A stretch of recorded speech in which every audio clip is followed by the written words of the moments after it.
Luttsy and Susie O'Neill. The best bits. I've just started to stop swaying around.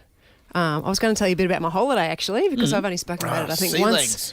I've got sea legs or land legs when you come back off the boat. So my holiday was, because Maddie talks about travelling overseas by herself, which I've never done, but this is something that I'd never done either. This holiday was a boat trip. It was it was in Indonesia, over in Sumatra. So he flew into Bali, and then we took 2 more flights, one to Jakarta and then one to Padang. Then we hopped on this 85-foot wooden, I'd call it a ketch, except it only had one mast. So like basically a traditional Indonesian wooden boat.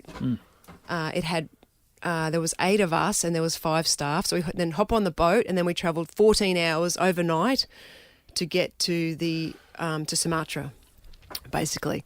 And it was pretty simple living. I was super concerned going over. I knew 6 of the people on the group.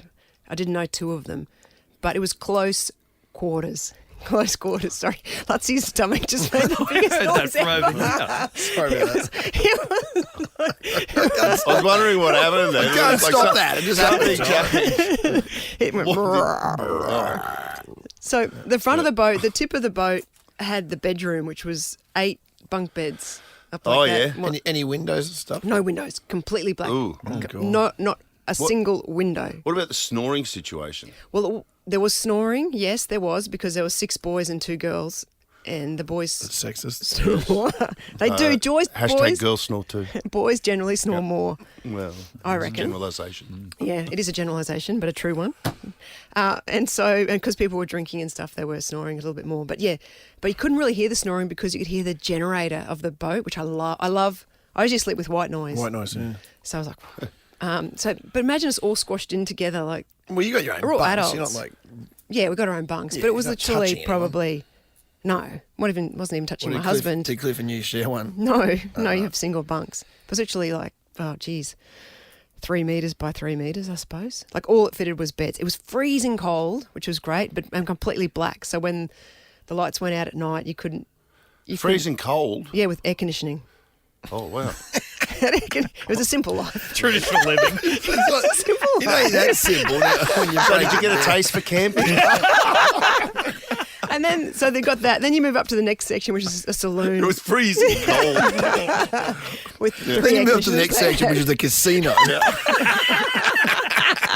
was like, this camping stuff's not too bad. What was The next section was like a lounge room. But the funny part of that was, so there's 5 staff. So 2 of the staff slept under the bed, under the seat. So down each side of the lounge room, there was 2 sort of bench seats. Yeah. And They slept under it. Yeah, so they'd just pull out half the bench seat and they'd climb down under the, like literally climb down. What on earth? I know, it was weird. Like one night I couldn't sleep in the bunk room because 2 people were snoring a bit too loud that night, and I was out on the bench thing. And then in the morning when they get up, they just sort of push part of your... Well, you're sitting on top of someone. You're lying on top of I'm someone. literally lying on Excuse top of them. me. And they pop out, yeah. And then 2 of the staff sleep in the anchor bay at the front of the boat. Yeah. And On then the deck? Yeah, like down in Out the in the bay. open? Down. Anyone No. sleep out in the open? You ever do that? Under the stars? There was one guy at the back who slept on the back sort of bench, and there was another bed up at the wheelhouse where you drive the boat. That was pretty good. And then, so basically we slept for about, so much sleep, 9 or 10 hours a night. And then overnight they'd travel to like a new surf break, and you'd wake up in the morning just as the sun was rising, you'd have a coffee on the deck, and then you'd all jump in and go surfing. How good. It was so good, actually. That And then sounds we unreal. do like 3 surfs a day, probably surfing about 6 hours a day. Beers and stuff? Or You had a limit. I mean, what was the limit? no, you didn't have a limit. You had a quota, 6 beers a day. At least. Yeah, at least. You had to have 6 beers a day. We swapped some of our beers for, it's like part of the group, it's part of your payment. It's usually right. it's the only time that had girls on the boat in the last 3 years. It's usually a full-on boys surf trip. Yeah, right. So the surf guide was really worried, he said. I mean, About what? Well, because they're guys, they usually just don't close the doors and get changed wherever. yeah. Because the toilet was just one toilet with the shower over the toilet, like the shower handle, so you shower, Yeah. it hits the toilet. Yeah, right.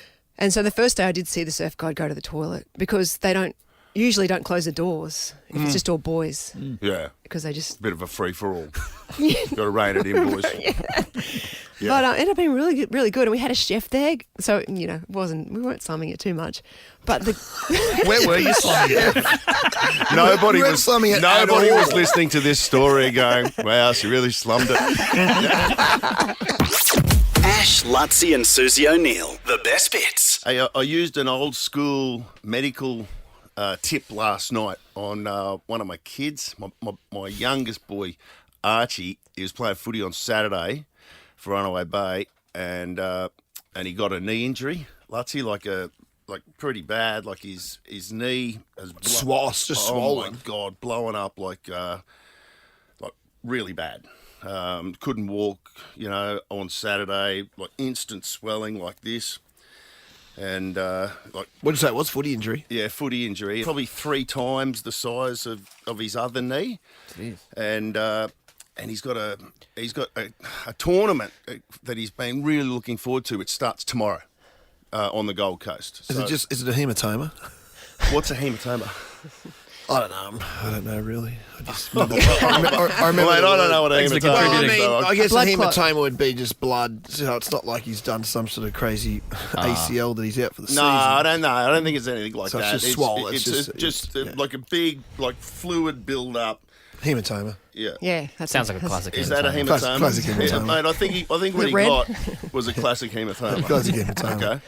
And so we did the old Rice. Rice. Were you really? Rest, ice, compression, elevation. Got Yeah. a compression bandage, Yep. ice. He would ice it for a long time, take it off, put the compression bandage on, ice it. Bruise is starting to come up like yesterday.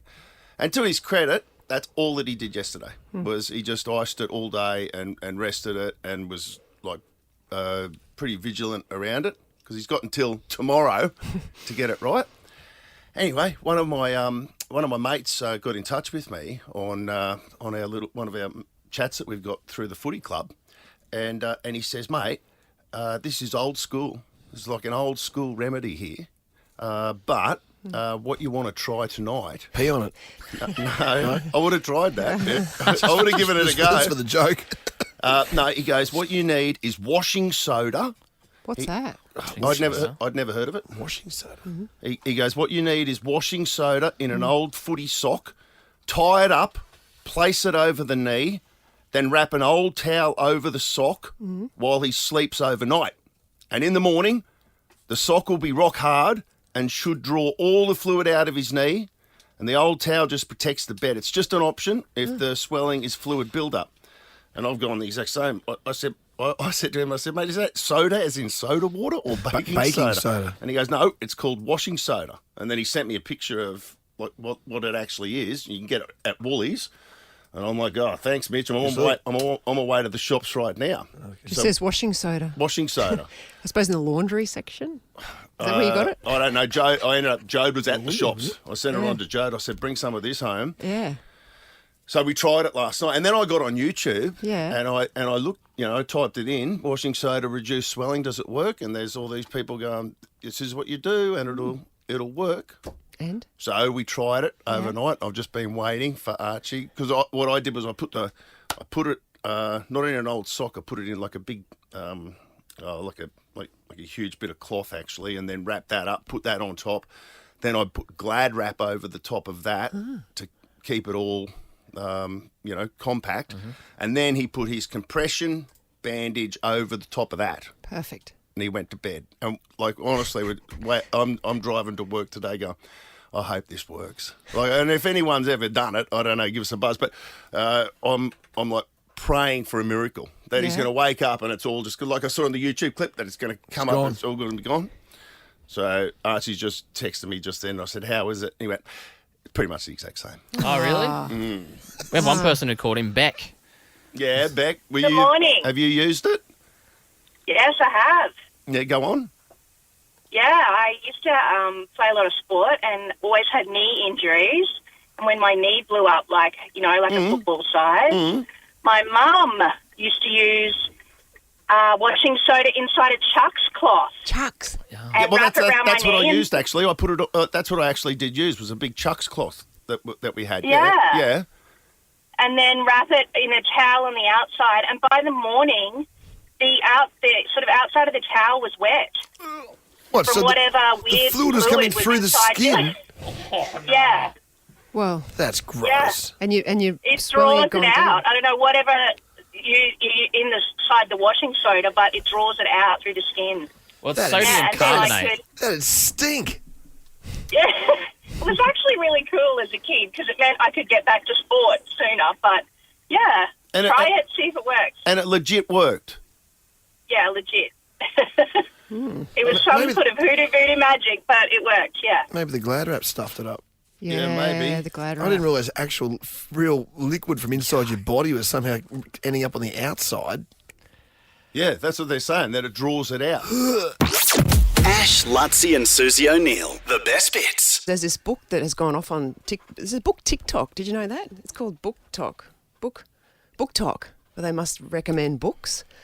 This book is actually called. Sounds fun. This book's called Fourth Wing. I didn't find out about it on Book Talk. I found out about it by someone similar age to me, and they said it's Hunger Games cross with 50 Shades of Grey. Oh, yeah, this is the one you're reading. Yeah. You mentioned this. You mentioned this podcast Yeah, yesterday. we mentioned in the podcast yesterday. It's called Fourth Wing. I've been madly trying to get to the 50 Shades of Grey section. So it's not part of the 50 Shades of Grey No. thing. It's just like it's got a Right. bit of soft sexual scenes. Just say porn. You said sexual. It's got a bit of soft sexual contact from consenting. Yeah, pretty much. But I told you because I was talking about it in the podcast yesterday, and I really wanted to get to the saucy stuff. sexual. So I was reading it yesterday. I'm only 50% through the book. Nothing yet. Nothing yet. That's false advertising. It's false advertising. It's the only reason I started it because the Hunger Games section is almost exactly like Hunger Games, which I'm enjoying. It's all about, like fighting and people are trying to kill them and they're in the groups, sort of tribes and different things. But I want the saucy stuff. Yeah. And then I saw someone yesterday and they said there's actually a 3-book series and the next 2 are saucier. The next 2 now. So they've got me in on a premise that it's going to be a saucy book. 50% What's it through. called? It's called The Fourth Wing and it's by Rebecca Yarros. Isn't that bizarre? It's on the New York Times bestseller list. Some reviewers have given it really bad reviews because there's useless sex scenes. Not according to what you've read so far. Yeah, I'd like to get to those useless sex scenes. There's nothing wrong with ASAP. There's nothing wrong with a useless sex scene. Oh, there's nothing. That 50 Shades of Grey, we were on holiday somewhere. I don't think I've ever seen it. Like, there was Jodie got that book and she couldn't put it down. And I didn't know that it was, for all I know, it Saucy. could have been another one of the self-help books that she's in. You know what I mean? Kind of is a self-help book in She's some always ways. reading those. Maybe it was, yeah. But I was like, I didn't take a book on the holidays. And I was like, I can't wait for her to finish it so I can pick it up. Yeah. And then when I got it, I was like, Buzz, I could not read that. I couldn't get through It's it. really good. It's amazing how much it's just a book and it really changes your emotions. It makes you so it's the word I'm looking for. Horny. I'm going to use that word. Is it a picture book? No. No, Can yeah, you pop-up. imagine It's it a in pop-up book. Ash, Luttsy and Susie O'Neill. The best bits.